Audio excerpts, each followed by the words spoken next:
Sometimes the greatest expert in the room is the one nobody thinks belongs there.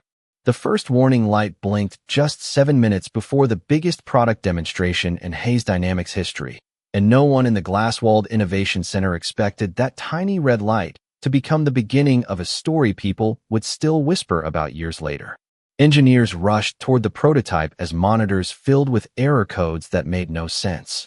One after another, the country's brightest specialists leaned beneath the polished housing of the revolutionary engine, checking sensors, replacing modules, recalibrating software, and running diagnostics that should have solved everything within minutes.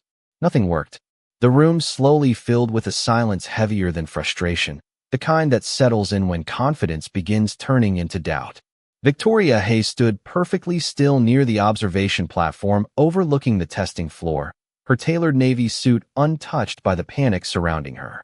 At 36, she had built one of America's fastest-growing engineering companies, and today's demonstration would determine whether a multi-billion-dollar manufacturing contract stayed alive or disappeared forever. Investors watched through the glass. Executives whispered behind tablets. Every passing second carried a price tag no one wanted to calculate. "Run the startup sequence again," the chief engineer said. The turbine rotated halfway before stopping with a dull mechanical sigh. Fuel pressure? Normal. Thermal balance? Perfect. Then why won't it run? No one answered.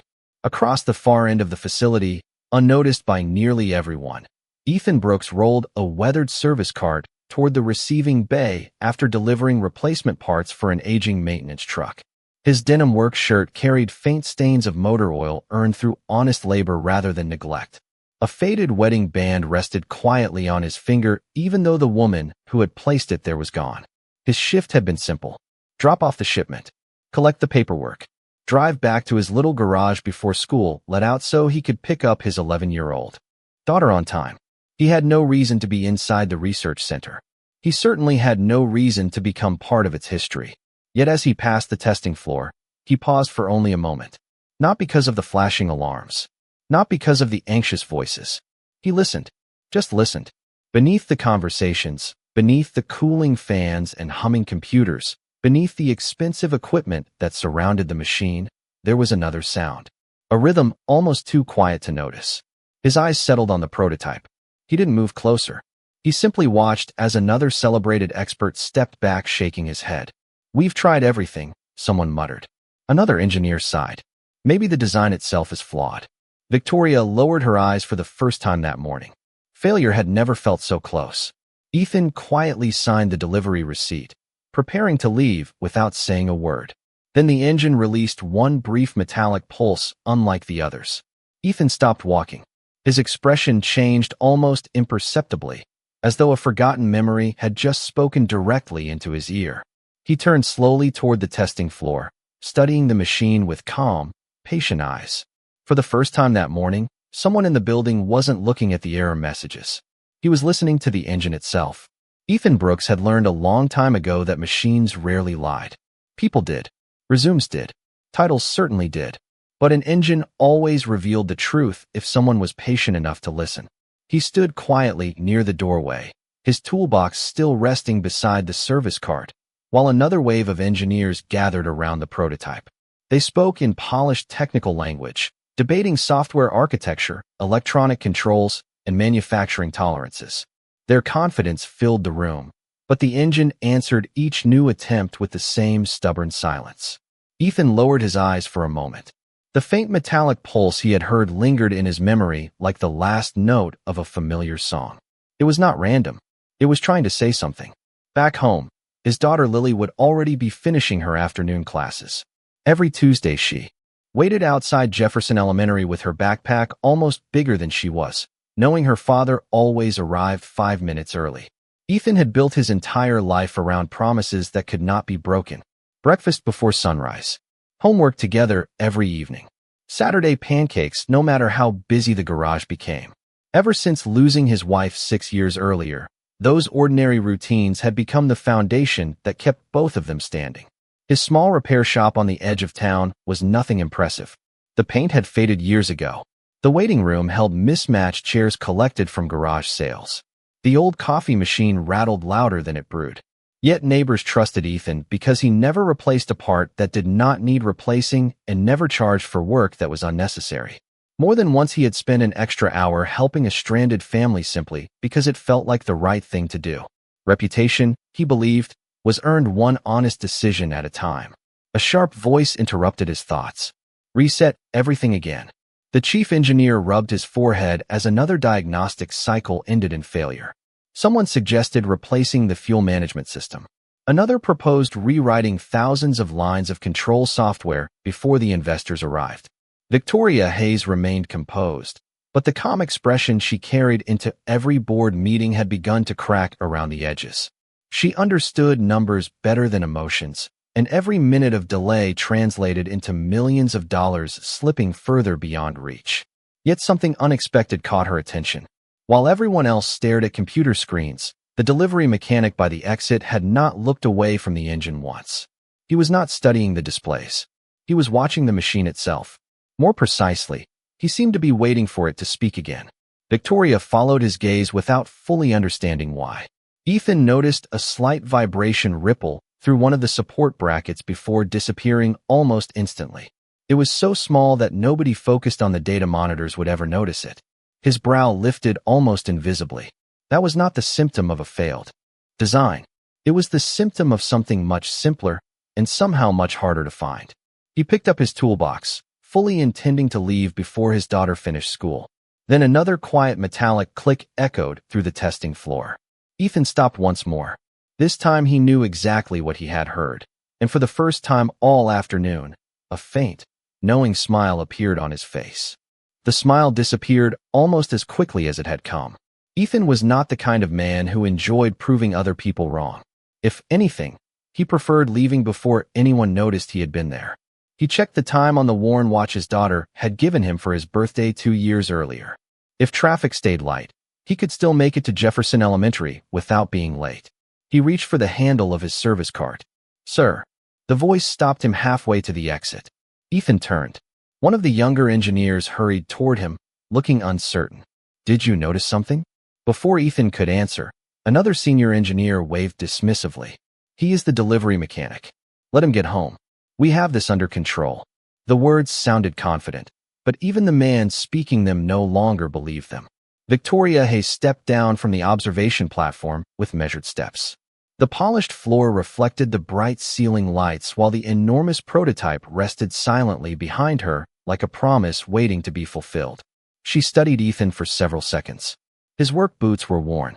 His shirt carried faded oil stains that no detergent could remove. His toolbox looked older than some members of her engineering staff.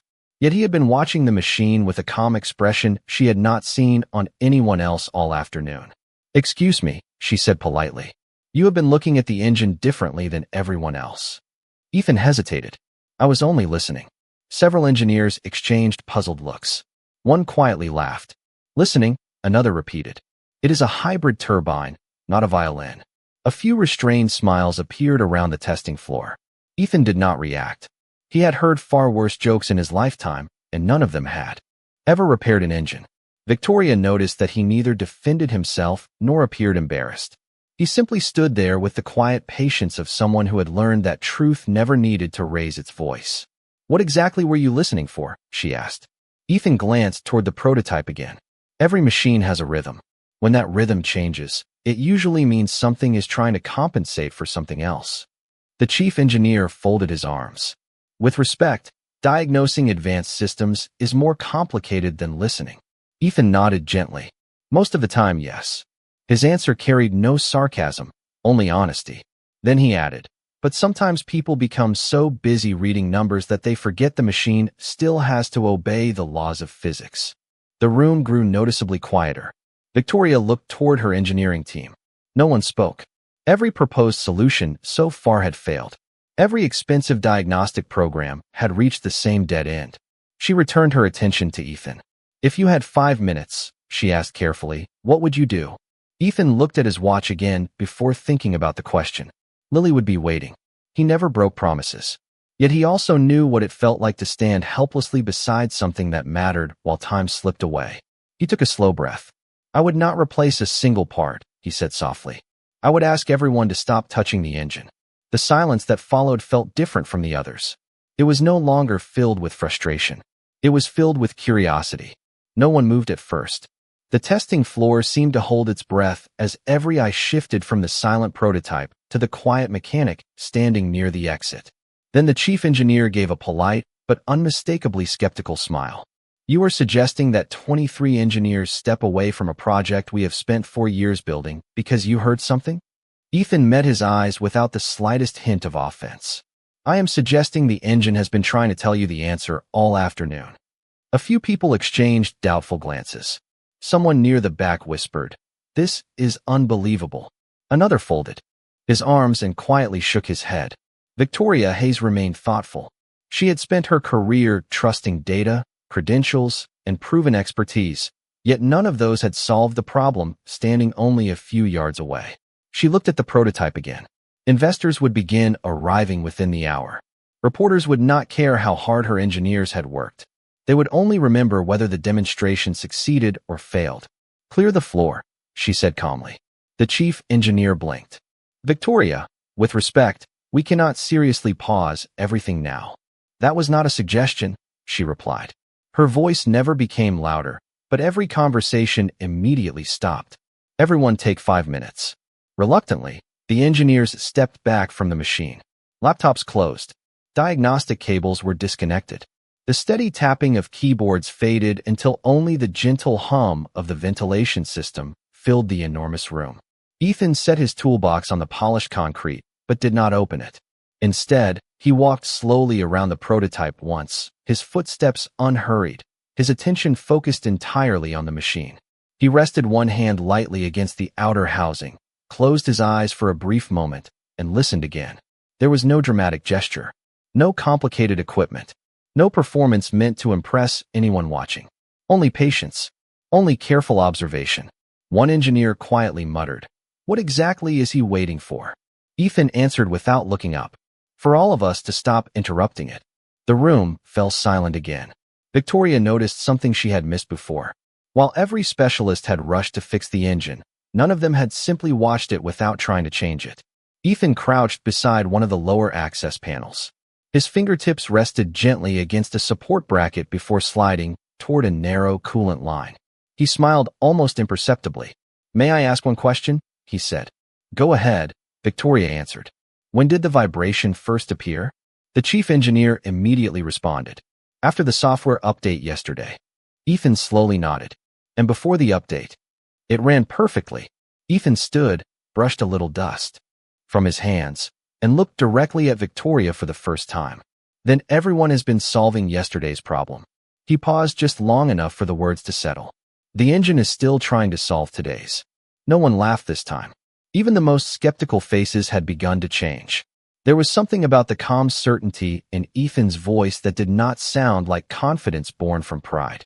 It sounded like experience earned through thousands of quiet hours beside machines that never cared who received the credit. Victoria felt the atmosphere shift in a way she could not explain. For the first time all afternoon, hope did not arrive through another expensive solution. It arrived through a man who had not touched a single tool. Victoria gave a single nod. "Do whatever you need to do." The permission echoed across the testing floor more loudly than anyone expected. Ethan did not rush forward as several engineers assumed he would. Instead, he walked one slow circle around the prototype again, stopping every few feet to observe details that seemed too ordinary to matter. He watched the cooling fan settle into a steady rhythm. He noticed a faint shimmer in one section of the insulated piping. He leaned close enough to hear the quiet movement of fluid inside the system without placing a single hand on the controls. Every expensive instrument in the room had measured thousands of variables, yet Ethan trusted his own senses before anything else. "Start it," he said calmly. The chief engineer looked uncertain. "We have already done that more than 40 times. Ethan nodded. "Then one more will not hurt." Victoria gestured toward the control station. "Start the sequence." A technician pressed the command. The prototype awakened with a smooth electric hum before climbing through the first stage of its operating cycle. Ethan closed his eyes for only a moment. The sound rose evenly, paused almost imperceptibly, then drifted slightly off balance before the familiar metallic click returned. This time he heard exactly where it began. Stop. The technician immediately shut the system down. Ethan walked to the opposite side of the engine and pointed toward a compact housing connected to both the cooling circuit and the digital control assembly. The engine is healthy, he said. Several engineers frowned. That cannot be right, one replied. If the engine were healthy, it would already be running. Ethan smiled gently. You are assuming the engine is refusing to run. He rested one finger lightly against the outer casing. It is not refusing. It is protecting itself. A quiet murmur spread across the room. The chief engineer stepped closer. Explain. Ethan looked at the cooling assembly. Yesterday's software update changed the timing of the thermal management sequence. The control system now believes one section is reaching operating temperature faster than it actually is. Every time the engine approaches full output, it receives conflicting information. It thinks it is overheating before it truly is, so it automatically limits itself. One engineer immediately objected. We checked every temperature sensor. I believe you. Ethan answered without hesitation. The sensors are probably accurate. The room became still again. Then what is wrong? Someone asked. Ethan looked toward the display screens that had dominated everyone's attention since the first failure. You have been trusting numbers that are individually correct but collectively misleading. The problem is not the sensors. The problem is the order in which the software believes them. Victoria stared at him. You are saying the hardware has been blamed for a software interpretation. Ethan nodded. Exactly. The engine has spent all afternoon trying to tell you that nothing inside it is broken. He reached into his toolbox for the very first time, but instead of selecting a wrench, he removed a simple notepad and a pencil. On the paper, he quietly sketched 3 small timing curves and shifted one of them by less than half a second. This, he said softly, sliding the page across the nearest workbench, is the conversation your engine thinks it is having with itself. It has been listening to the right voices in the wrong order. For several long seconds, no one spoke. Then the chief engineer's expression slowly changed as he compared Ethan's drawing with the live system data, and for the first time that afternoon, he realized the quiet mechanic had seen something that an entire room full of experts had completely overlooked. The chief engineer picked up the notepad with both hands as though it had suddenly become more valuable than every computer surrounding him. His eyes moved from Ethan's pencil sketch to the diagnostic charts glowing across 3 large monitors. One by one, the confidence in his earlier conclusions quietly dissolved. Run a simulation using this timing sequence, he said to one of the software specialists. Fingers moved quickly across the keyboard. The room remained almost completely silent except for the soft tapping of keys and the steady hum of climate control.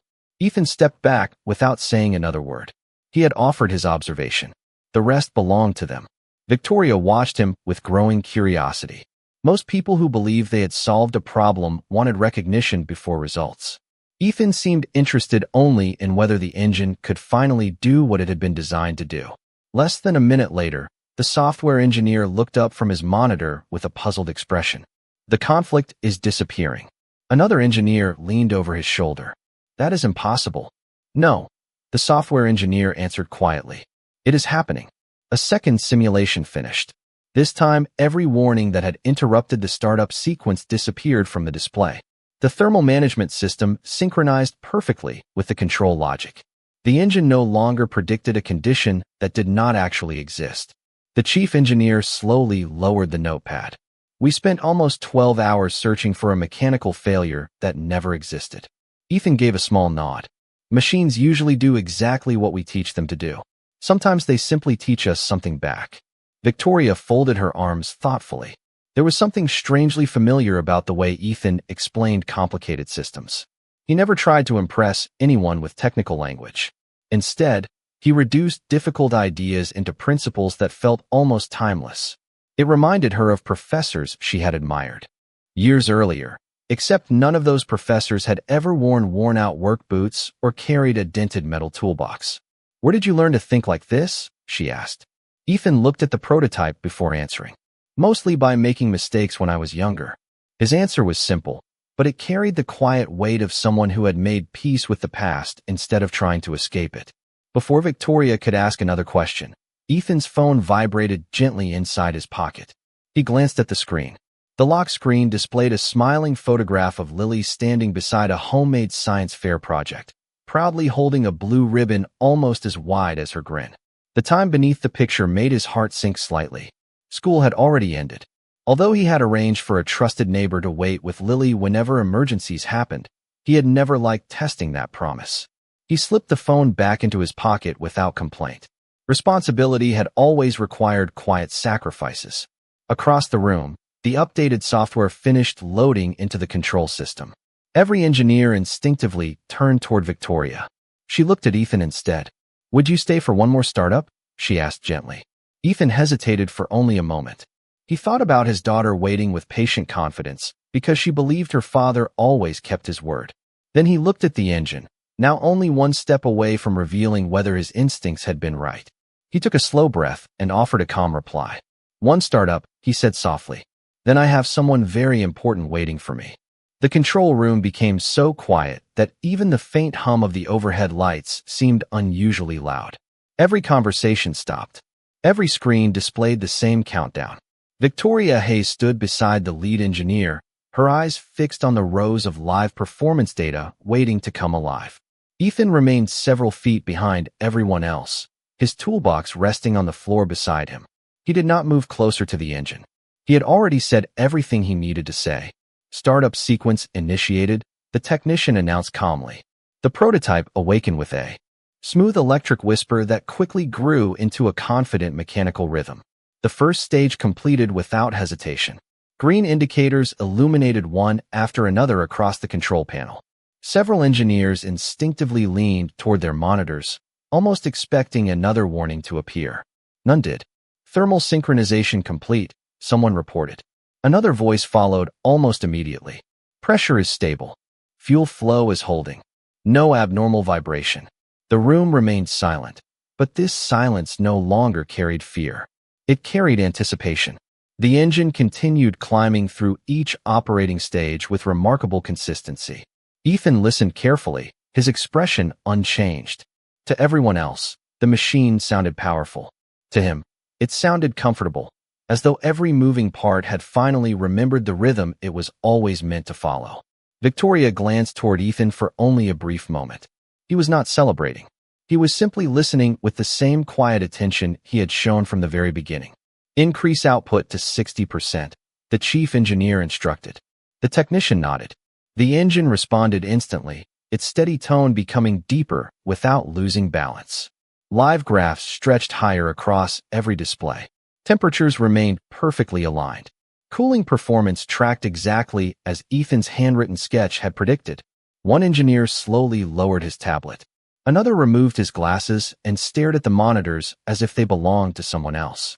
80%, the chief engineer said, almost whispering now. The output climbed again. This time several investors who had been watching from behind the observation glass unconsciously stepped closer. They had expected another embarrassing failure. Instead, they witnessed numbers exceeding the original performance estimates prepared weeks earlier. "Efficiency is increasing," a software specialist said with visible disbelief. "That should not be possible." The chief engineer checked the calculations himself before speaking again. "The engine is no longer wasting energy correcting a problem that never existed." Victoria felt a slow smile appear across her face for the first time that day. Not because the contract might be saved, but because she had just witnessed something far more valuable than success. She had witnessed humility uncover truth where pride had overlooked it. "Full operating output," she said quietly. Every engineer looked toward her. No one objected. The final command was entered. The prototype accelerated smoothly until it reached maximum design performance. There was no hesitation, no warning light, no metallic click, only a deep, confident rhythm that filled the enormous testing floor with quiet certainty. Applause never came. No one seemed capable of making a sound. Dozens of highly accomplished professionals simply stood in complete silence, watching the machine perform exactly as it had always been capable of performing. Ethan looked once more at his watch, picked up his old toolbox, and started walking toward the exit. Behind him, the engine finally found its voice. Ahead of him, a little girl was still waiting for her father to come home. The sound of the engine continued humming steadily behind him, as Ethan walked toward the exit with the same measured pace he had carried into the building. He did not glance back to admire the success everyone else was celebrating in silence. For him, a repaired machine was simply another job completed honestly. He reached for the glass door just as Victoria called after him. "Mr. Brooks." Ethan turned politely. "Thank you," she said. He offered a small smile. "You do not owe me thanks. Your team built an excellent engine." It only needed someone to hear what it was trying to say. Before she could respond, he gently nodded and continued toward the parking lot, where his aging pickup truck waited beneath the late afternoon sun. Within moments, the quiet mechanic who had rescued the company's most important project had disappeared into ordinary traffic as though nothing remarkable had happened. Back inside the Innovation Center, however, no one returned to business as usual. The chief engineer remained standing beside Ethan's handwritten sketch, studying the simple pencil lines that had solved a problem months of analysis had failed to explain. "Run a background search," Victoria said quietly, "on Ethan Brooks." No one questioned the request. It was not driven by suspicion. It was driven by curiosity. Within minutes, one of the research analysts opened several archived engineering databases that had not been accessed in years. "I found multiple patent records," she said, her voice growing slower with each new document. "Most of them are more than a decade old." The chief engineer stepped closer to the monitor. "Read the inventor's name." She looked twice before answering. "Ethan Michael Brooks." Another file appeared. Then another. "Advanced Thermal Management Architecture. Adaptive Synchronization Algorithms. Dynamic Load Balancing for Hybrid Propulsion Systems." Each document carried the same name.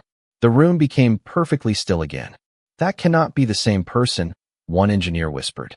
The analyst opened another archive. This time an old industry conference photograph filled the screen.